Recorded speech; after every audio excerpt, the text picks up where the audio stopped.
scientists discovered a planet extremely similar to Earth and sent a signal in an attempt to make contact. Little did they know, this action nearly led to humanity's extinction. Months later, an alien spaceship rapidly approached Earth. Just as it neared, the ship split into 5 parts. At this point, ground-based detection stations also identified these unidentified flying objects. Initially, the person in charge thought it was a malfunction, but as the spaceship drew closer, he realized the grave danger. The detection station quickly notified NASA and the Air Force, informing them of the possible crash locations of the spaceship. While discussions were underway, the spaceship entered the Earth's atmosphere, and one of its parts even collided with a satellite. The wreckage of the spaceship and satellite debris fell over the Hong Kong area, with wreckage smashing into downtown skyscrapers, while debris ended up in the sea. The other 4 parts of the spaceship fell into the Pacific Ocean. The Department of Defense believed this was likely connected to the signal previously sent, and now they had indeed received a response from aliens, who had come directly to Earth. Previously, in the Pacific Ocean, multiple nations' navies were conducting joint military exercises. They soon received an emergency notification and dispatched 3 warships to investigate. They quickly spotted the spaceship through telescopes, but it was invisible to radar. The captain immediately ordered his crew to take a small boat to inspect the distant unidentified object. Lieutenant Alex Hopper, the protagonist, was one of those aboard. As the small boat slowly approached, Lieutenant Alex Hopper quickly jumped onto the floating deck. He discovered that it was definitely not an object from Earth. Looking at the massive structure before him, Lieutenant Alex Hopper felt uneasy, yet he was eager to approach the spaceship. He cautiously stepped forward, but as he reached out to touch it, he was thrown back by a burst of electricity. Lieutenant Alex Hopper's action unexpectedly activated the ship's defense system, which instantly shot 2 beams of white light into the sky, forming an energy wall that isolated the rest of the troops behind him. All communication devices were rendered useless, and they could no longer contact the warships inside the wall. The 3 ships inside were now in standalone mode.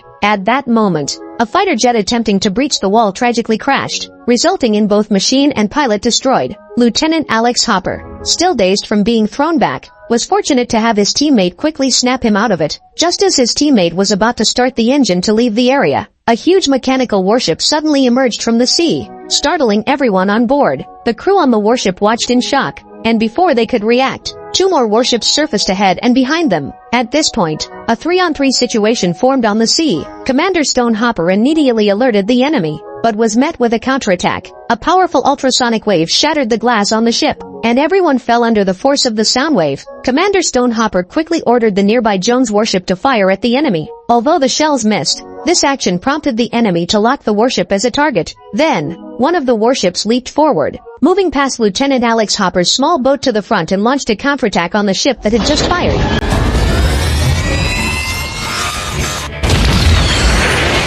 Although their gunfire intercepted some of the shells, one still hit the deck, destroying equipment on board, and the captain and chief of staff were unfortunately killed. Everyone immediately went into battle mode, and the 3 people on the small boat fired at the enemy warship. They were quickly targeted, but the shells did not hit them. Commander Stone Hopper, piloting the Pearson, rushed forward at full power in order to fire. Soon, the Pearson was targeted, and several shells flew rapidly toward it, with one striking the hull. The explosion destroyed part of the ship's bottom, and a large amount of seawater flooded into the cabin, trapping many crew members underwater. Still undeterred, Commander Stone Hopper ordered another attack, unknowingly provoking the enemy even further. The enemy instantly fired several shells, and every single one hit the warship, completely destroying the Pearson. Lieutenant Alex Hopper could only watch helplessly as Commander Stone Hopper made a heroic sacrifice. They had never imagined that the enemy's weapons would be so powerful. Then, Lieutenant Alex Hopper and the 2 others immediately returned to the Jones, and since the captain and chief of staff had been killed in the earlier explosion,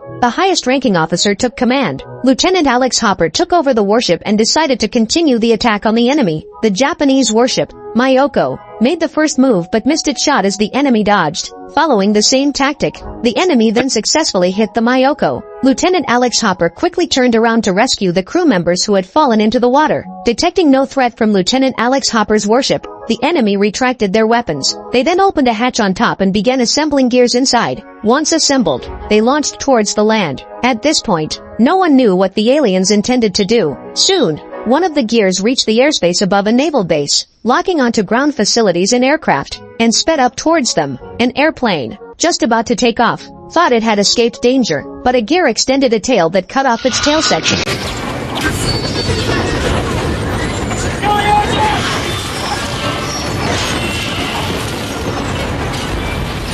Other gears targeted the city's roads and then moved under a bridge to wreak havoc, causing numerous vehicles to fall into the space below the bridge. At this moment, people were still unclear about what exactly was happening. Meanwhile, a small spacecraft arrived near the radar station. When the hatch opened, an armored alien stepped out and targeted several radars on the mountain. It turned out that the spaceship wreckage that had fallen in Hong Kong contained alien communication devices. Their goal was to use these radars to contact their own planet. At this time, Lieutenant Alex Hopper's girlfriend, Sam, and Lieutenant Colonel Mick Canales were on this mountain. Soon, the management police arrived and urged them to leave the area quickly. They also informed them about the alien presence, and that the Navy was fiercely resisting the aliens offshore. This made Sam worry about Lieutenant Alex Hopper's safety, but retired Lieutenant Colonel Mick Canales expressed his desire to see the aliens with his own eyes. Ignoring the police's advice, the two continued forward and soon came across police vehicles, but no one had survived. Realizing something was wrong, Lieutenant Colonel Mick Canales prepared to leave, but the car keys were on one of the officers. Fortunately,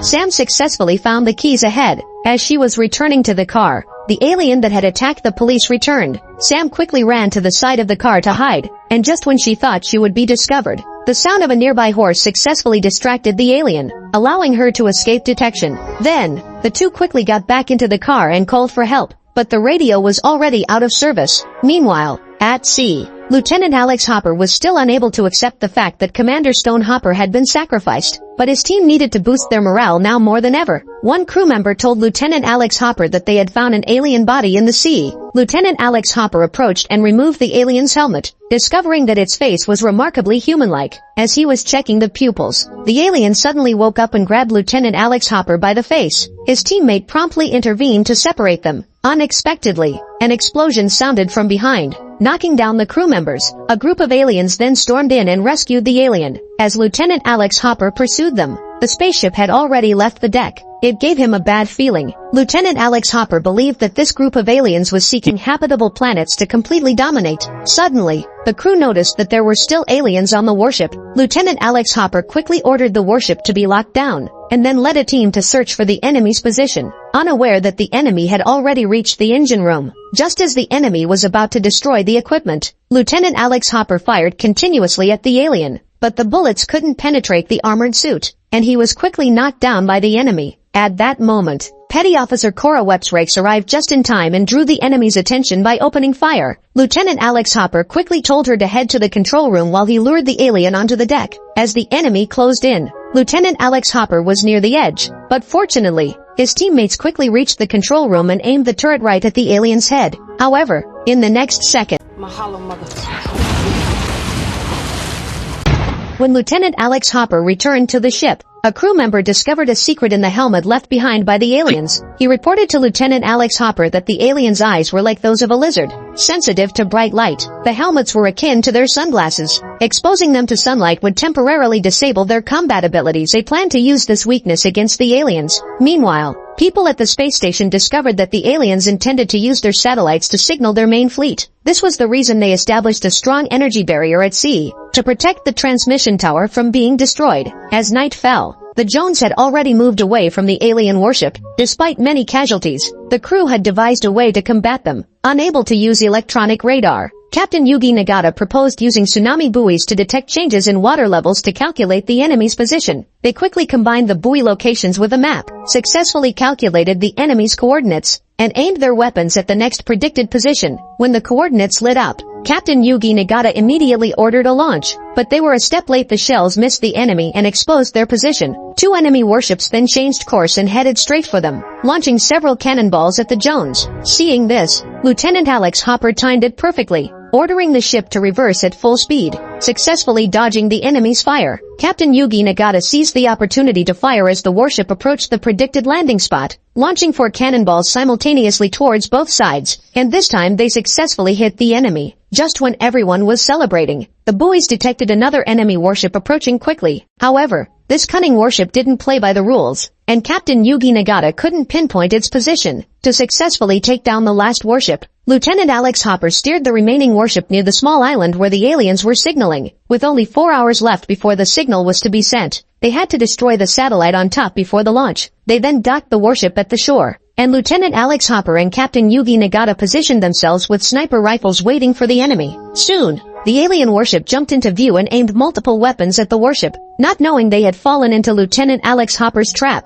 As the sun came up, the strong light shone directly into the cockpit. In the next second, the two snipers took their chance and shattered the cockpit glass, allowing the sunlight to stream in. While the enemy was still disoriented, Lieutenant Alex Hopper ordered fire on the warship, and ultimately, they successfully took down the last super warship. But before they could celebrate, two giant gears were rapidly approaching and began to violently destroy the warship, quickly slicing it into two halves. The crew members were forced to jump into the sea. Lieutenant Alex Hopper and Captain Yugi Nagata supported each other to the bow, but the gears continued to damage the ship, and seeing that the ship was about to sink, they both had to jump into the sea as well. The warship, worth billions, was ultimately dismembered into scrap metal. Fortunately, Lieutenant Alex Hopper and others managed to get on a lifeboat and evacuate. Despite lacking a warship, Lieutenant Alex Hopper had his eyes on a decommissioned warship docked at the shore. This was the USS Missouri, a 70-year-old battleship. To get it sailing again, they clearly didn't have enough hands. Just when Lieutenant Alex Hopper was at a loss, the old sailors in charge of maintaining the warship stepped forward. They decided to serve their country once more and assist Lieutenant Alex Hopper in combating the aliens. Then they removed the amusement structures on the ship and sawed through chains as thick as arms. With everyone's cooperation, the old battleship set sail again. Soon, they encountered the enemy spaceship. As they approached, the enemy's warship also surfaced, and it was several times larger than before. The enemy then activated a large number of weapons, which were much more powerful than before. A direct hit would blow the battleship to pieces. Seeing this, Lieutenant Alex Hopper calmly told Captain Yugi Nagata that he would use the art of war to counter the enemy. He then ordered Petty Officer Cora Wepps Rakes to aim all weapons to the right, and immediately had the battleship make a sharp turn to the left. As the enemy fired its cannons, Lieutenant Alex Hopper decisively dropped the anchor, a risky maneuver that kept everyone on their toes. Fortunately, Lieutenant Alex Hopper successfully dodged the incoming shells. As the battleship completed its turn, all the guns were aimed directly at the target ahead. Lieutenant Alex Hopper decisively ordered to fire. Under the fierce barrage, the enemy warship was quickly shattered, and the platform that established the energy wall was destroyed. The protective shield in the air instantly lost its effect, and upon learning the situation, Admiral Shane immediately ordered all fighter jets to strike simultaneously. Meanwhile, on the mountain, the aliens had connected to the satellite and started sending a distress signal into outer space. Just then, Sam drove out and crashed through the fence directly into the machine. The violent impact immediately halted the transmitter, but her foot was stuck in the driving seat. Seeing the alien approaching, Lieutenant Colonel Mick Canales calmly stepped out of the vehicle and faced the alien in a one-on-one duel. During the fight, Lieutenant Colonel Mick Canales seized the opportunity, continuously hitting the enemy with his prosthetic limb, and took off the enemy's helmet. The alien, exposed to sunlight, couldn't see Lieutenant Colonel Mick Canales clearly. Under Lieutenant Colonel Mick Canales' heavy punches, the enemy soon lost the ability to fight back. Meanwhile, Sam successfully freed her legs and everyone quickly fled the area. At this moment, Lieutenant Alex Hopper had only one shell left, but to successfully launch it, they needed to manually lift the 1,000-pound shell to turret number 2. In desperation, everyone could only grit their teeth and lift it up. As the aliens at sea still sought to attack and reassembled their gears, Lieutenant Alex Hopper would not give the enemy another chance this time. The shell successfully destroyed the transmitter on the mountain, but the enemy's gears had already arrived in front of them. In the next second, all air forces arrived in time and successfully destroyed the gears in the air, ultimately blowing up all satellites on the mountain. The air forces also turned the enemy's super warship into scrap metal, and they finally won the battle. At the end of the movie, the Navy awarded the highest honors to everyone for their courageous efforts. Without their brave resistance, the consequences would have been unimaginable. Lieutenant Alex Hopper also became the youngest commander and gained the approval of his future father-in-law. The movie not only witnessed Lieutenant Alex Hopper's bravery and strategy on the battlefield but also his transformation from a naive young man to a responsible Navy officer. Life is like a whetstone. We need to continuously sharpen ourselves through setbacks to become stronger. In the end, life is more splendid because of our journey. Thank you for watching. Don't forget to subscribe. See you on next video.